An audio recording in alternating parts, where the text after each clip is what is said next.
Hello horror lovers, কেমন আছো তোমরা? আজ আমি তোমাদের জন্য খুবই ভয়ানক একটি হরর মুভি নিয়ে এসেছি। এই মুভিটির নাম এলাসপাতি। 5 বন্ধু মিলে একটি জঙ্গলে যায় এবং তাদের সাথে কিছু অলৌকিক ঘটনা ঘটে। তো এই 5 বন্ধু কি পারবে এই জঙ্গল থেকে বেঁচে ফিরতে? জানতে হলে দেখতে হবে পুরো মুভিটি স্কিপ না করে। কিন্তু তার আগে আমার চ্যানেলটি সাবস্ক্রাইব করে দিও বন্ধুরা। প্রতি সপ্তাহে যদি তোমরা এরকম ইন্টারেস্টিং এবং হরর মুভি দেখতে চাও তাহলে আমার সাথেই থেকো বন্ধুরা।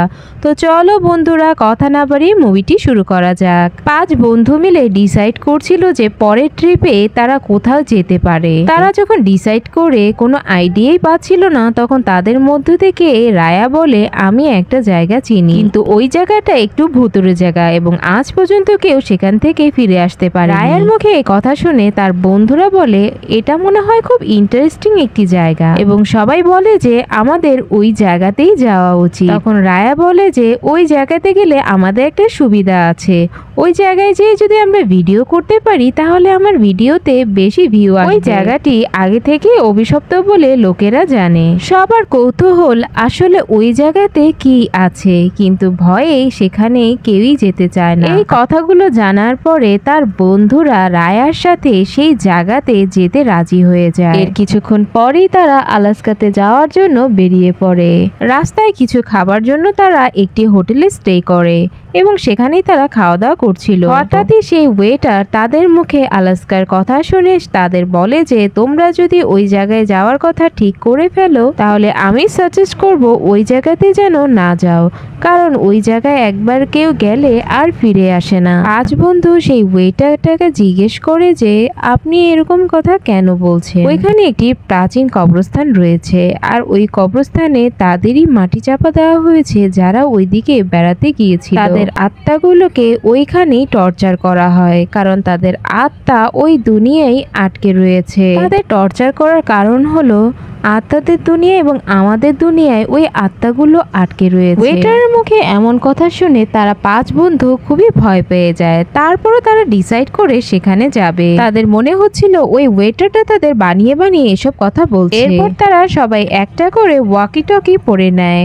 যাতে করে একজন আরেকজনের সাথে যোগাযোগ করতে পারে, কারণ সেখানে ফোনের নেটওয়ার্ক ছিল না আর সেখানে হারিয়ে যাওয়ার চান্সও বেশি ছিল। যখন তারা ধীরে ধীরে কবরস্থানের দিকে যাচ্ছিল তখনই রেনটি তার ক্যামেরায় অদ্ভুত একটা জিনিস দেখতে পায়।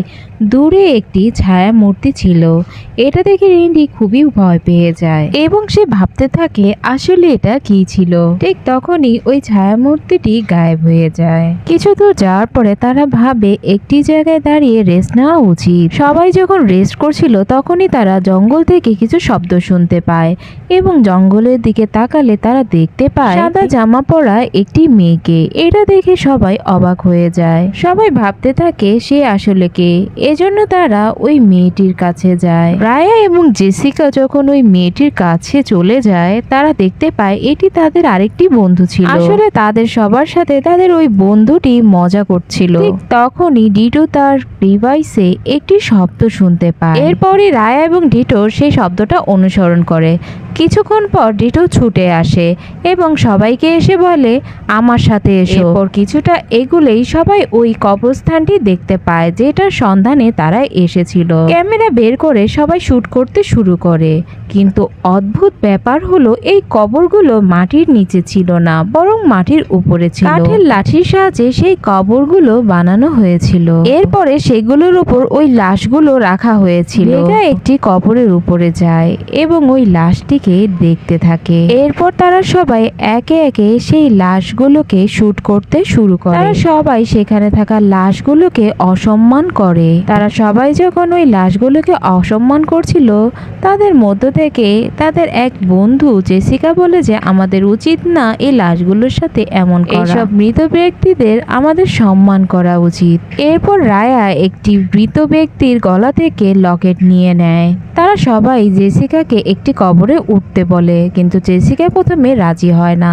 সবার কথায় সে উপরে ওঠে। হঠাৎ করে কবরটি ভেঙে পড়ে এবং সেখানে থাকা একটি লাঠি তার বুকের এপার ওপার হয়ে যায় এবং সেখানেই সে মারা যায়। এটা দেখে তার 4 বন্ধু খুবই ভয় পেয়ে যায় এবং জেসিকাকে সাহায্য না করে সেখান থেকে ছুটে পালায়। এরপর সবাই পালিয়ে যে যার ঘরে চলে যায় আর এইসব ঘটনার ব্যাপারে তারা কাউকেই কিছু বলে না। এরপর আমরা দেখতে পাই রায়া যখন ঘরে একা ছিল তখন তার ঘরে কিছু অদ্ভুত ঘটনা ঘটে। এটা দেখে আমরা বুঝতে পারি তার ঘরে কোনো আত্মার ছায়া রয়েছে যে কিনা এসব করছিল এবং রায়ার কাজের মহিলা এগুলো দেখে বুঝতে পারে যে কোনো খারাপ আত্মা তাদের ঘরে চলে এসেছে। কাজের মহিলা যখন রায়াকে এসব কথা বলে তখন রায়া কিছুই বিশ্বাস করে না, কারণ এই মুহূর্তে জেসিকার মৃত্যুতে রায়া খুবই ডিপ্রেশনে ছিল আর এই জন্য সে কাজের মহিলার কথা বিশ্বাস করে না। পরের দিন রায়া যখন কলেজে যায় তখন কারোর সাথেই সে কথা বলে না।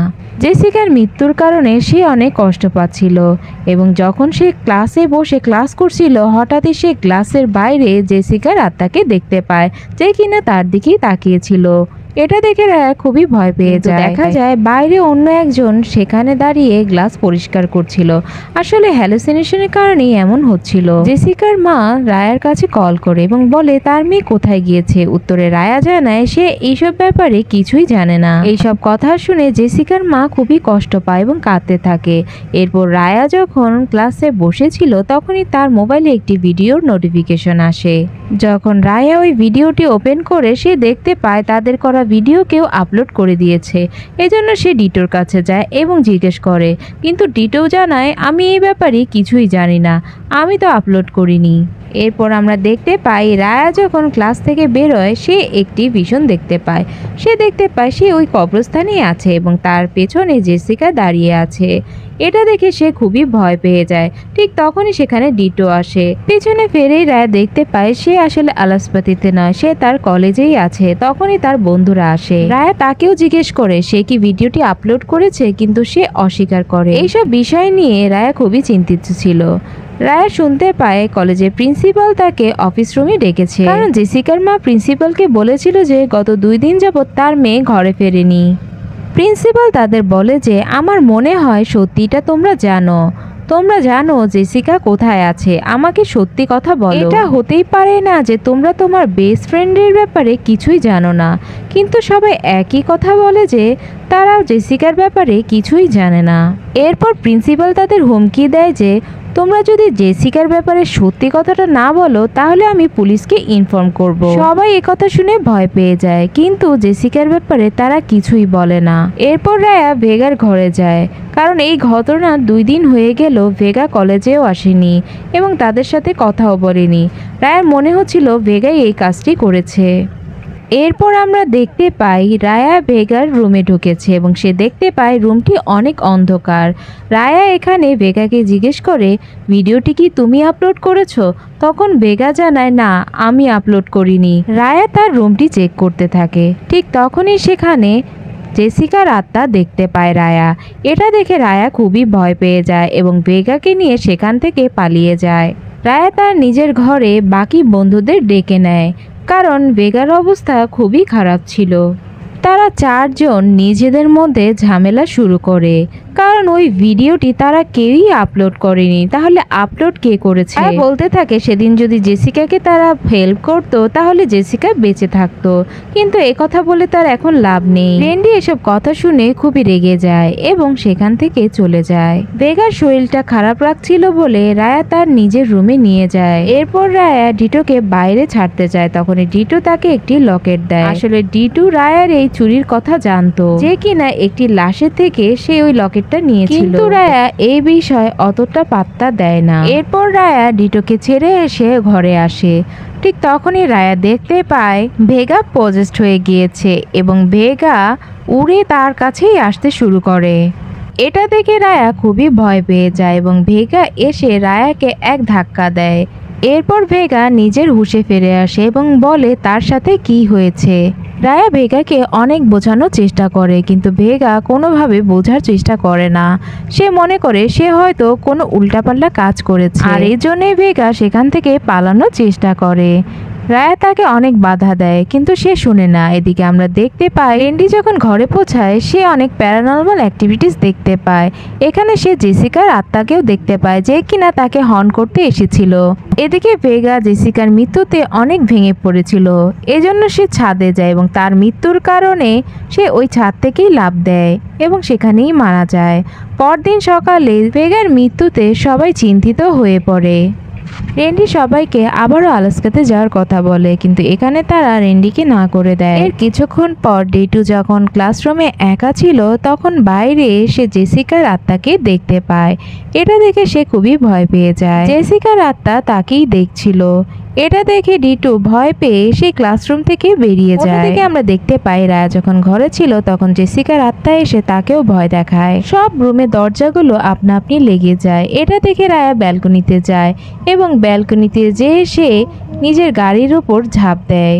নিচে থাকা গাড়িতে ঝাঁপ দেওয়ার কারণে রায়া কিছুটা ব্যথা পেয়ে যায়। এরপর সে পালাতে থাকে। জেসিকার আত্মাও তার গাড়ি থামানোর চেষ্টা করে। এর ফলে আমরা দেখতে পাই রায়ার অ্যাক্সিডেন্ট হয়ে যায় এবং তার গাড়িটি যেয়ে সোজা পানিতে পড়ে। পানিতে পড়ার কারণে রায়ার গাড়িটি ডুবে যেতে থাকে। তখনই সে নিজেকে বাঁচাতে গাড়ি থেকে বের হয়। হঠাৎই সে তার পেছনে একটি অজানা আত্মাকে দেখতে পায় যে কিনা তাকে পানিতে আবার ডুবিয়ে দেয়। হঠাৎই সেই আত্মাটি রায়ার গলা থেকে সেই লকেটটি নিয়ে চলে যায়। এটা দেখে রায়া খুবই অবাক হয়ে যায়। এই লকেটটি সে ওই কবরস্থান থেকেই এনেছিল আর ওই আত্মাটি এসেছিল তার লকেটটি ফেরত নেওয়ার জন্য। এসব দেখে রায়া খুবই চিন্তিত হয়ে পড়ে। পানি থেকে উঠেই রায়া ডিটোকে কল করে এবং বলে আমি আলাস্কাতে যাওয়ার জন্য প্রস্তুত এবং সব ঘটনা ডিটোকে খুলে বলে। আলাস্কাতে যেতে চাইছিল কারণ তারা সেখানে যেয়ে জেসিকার বডিটা যেন দাফন করতে পারে। তারা ভাবছিল জেসিকার বডিটাকে দাফন করলে হয়তো জেসিকার আত্মাটি মুক্তি পেয়ে যাবে আর এই ঝামেলা থেকেও তারা মুক্তি পাবে। তাই তারা সবাই মিলে সেই কবরস্থানে চলে যায়। এরপর তারা জেসিকার বডিটাকে সেই লাঠি থেকে বের করে এবং তাকে দাফন করে এবং তারা কথা দেয় সবাইকে তারা এই ব্যাপারে জানিয়ে দিবে আর এজন্য যদি তাদের শাস্তি হয় তাহলে তারা সেটা মেনে নেবে। তারা ভাবতে থাকে দাফন করার কারণে জেসিকার আত্মা মুক্তি পেয়ে গিয়েছে, এজন্য তারা যে যার ঘরে ফিরে যায়। রেন্ডি যখন তার ঘরে পৌঁছায় তখন সে কিছু প্যারানর্মাল অ্যাক্টিভিটিস লক্ষ্য করে যেটা কিনা ডিটেও লক্ষ্য করছিল। যখন রায়া ল্যাপটপে কাজ করছিল তখন তাদের ভিডিওটি রায়া ল্যাপটপে দেখতে পায়। তা দেখতে পায় ডিটো নিজের গায়ে নিজেই আঘাত করছে। এরপর সে রেন্ডির ভিডিও দেখে যে কিনা নিজেকেই মেরে ফেলে।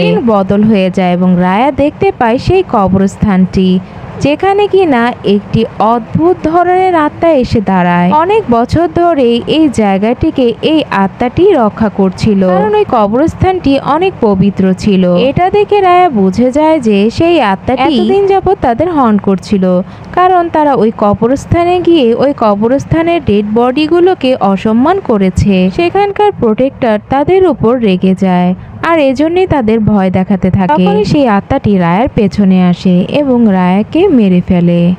আর এই দৃশ্যের মধ্য দিয়ে এই মুভিটি শেষ হয়ে যায়। তো বন্ধুরা কেমন লেগেছে আজকের এই মুভিটি আমাকে কমেন্টস করে জানাতে পারো।